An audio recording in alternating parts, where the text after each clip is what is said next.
განაგრძოთ ბიზნეს კურსის მთავრობა ცალსახად უარყოფს მუდმივ კრიტიკას ოპოზიციისა თუ სხვა ექსპერტების მხრიდან, რომ ინფრასტრუქტურაზე ფულს ზოგავს და ამით ეკონომიკას აფერხებს. ექს-მინისტრი ნარმანია მაგალითად ჩვენს ეთერში აცხადებდა, რომ შარშან 130 მილიონით მეტი დახარჯა ამ მიზნით, ვიდრე 2012-ში ჯამში 800 მილიონი ლარი.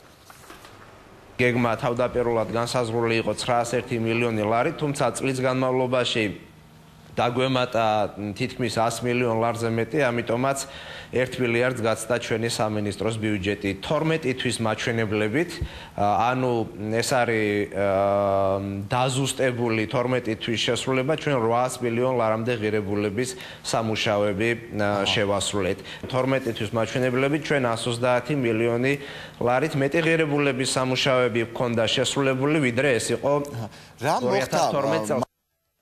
საინტერესო, რამდენი დაიხარჯა ხსენებული 800 მილიონიდან წყალტუბოში, იქ ჩასულ ადამიანს შეიძლება გაუჩნდეს განცდა, რომ იქამდე 800 თეთრსაც კი არ ჩაუღწევია. გზებიც, ქუჩებიც და სკვერებიც იქ ისე დღეშია, ძნელია წარმოვიდგინო, რომ საკურორტო ქალაქში იმყოფები. მთავრობის იმედი ჰქონდა ინვესტორსაც, რომ გზებს და ინფრასტრუქტურას მიხედავდა და წყალტუბოში ერთ სასტუმროში მილიონები დააბანდა, თუმცა უგზოობის გამო ტურისტის მოზიდვა ურთულეს ამოცანად ექცა.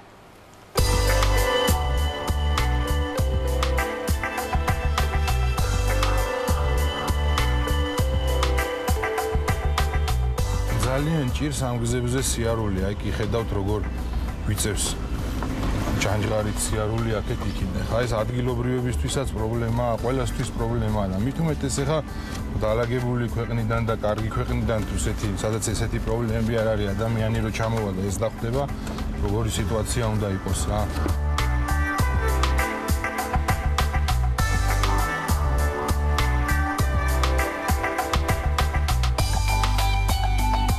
აი ეს არის პარკის ერთ-ერთი ნაწილი, რასაც ახლა ჩვენ ვხედავთ, რომელიც აი ნაწილობრივ რაღაცეებს ეთყობა, რომ აკეთდა, მაგრამ დიდი ნაწილი დაუსრულებელია, ის ობიექტები, რაც დაგეგმილი იყო, აი ბანერებიც ვნახეთ, რაც უნდა გაკეთებულიყო, მაგრამ ჯერჯერობით არ განხორციელებულა სამწუხაროდ.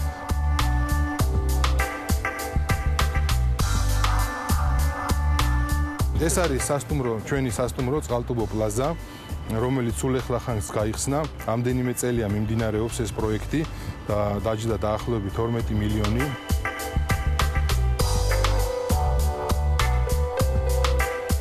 წყალტუბოს არჩევა მოხდა იმის გამო, რომ საკმაოდ კარგად იცნობდნენ გასული წლების განმავლობაში სასტუმროს ზოგადად წყალტუბოს პოსტსაბჭოთა სივრცეში და დღეს ვინც წყალტუბოში ჩამოდიან არიან ისევ ამ ქვეყნებიდან.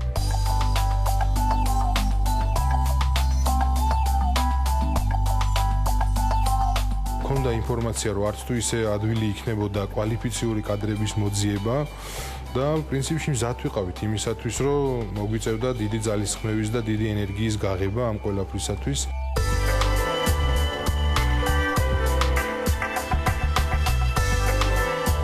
სასტუმროში არის ჩვენთან საკონფერენციო დარბაზი 140 ადამიანზე გათვლილი.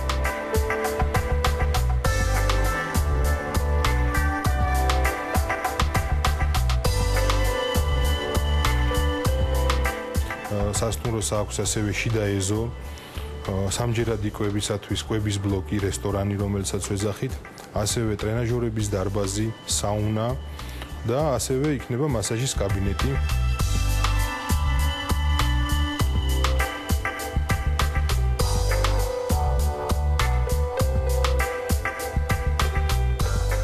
სტუმრები ჩამოდიან უკვე ჩვენთან სასტუმროში, ვათავსებთ მათ კარგად, კომფორტულად, თუმცა პრობლემა რომელიც დგას არის მტვერი, იხედავთ აგერ, სასტუმროდან გარეთ გამოსვლის შემდეგ უკვე ძალიან რთულია ამ ადამიანების დარწმუნება იმაში, რომ აქ ყველაფერი კარგად არის.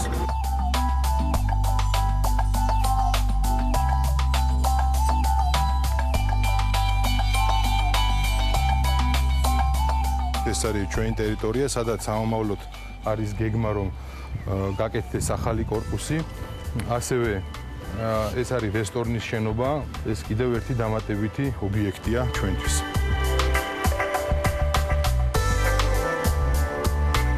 ჩვენც ასე ვთქვათ, ამ პროექტებს განვახორციელებთ, მაგრამ ამ პროექტების განხორციელება დიდად დამოკიდებული არის ინფრასტრუქტურის კეთილმოწყობაზე და მოწესრიგებაზე.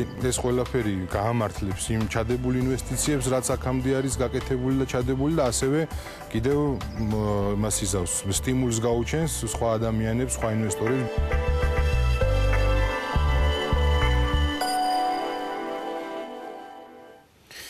ახლა კი როგორ ახერხებს წვრილი სომეხი მეწარმე ყოველგვარი სუბსიდიის გარეშე წარმატებული ბიზნესის აწყობას და ზუთხის ექსპორტს, მათ შორის საქართველოშიც. თევზის საშენი ჩვენთანაც ბევრგან არის გახსნილი, თუმცა როგორც წესი შემდგომი განვითარება ამ ბიზნესს უჭირს.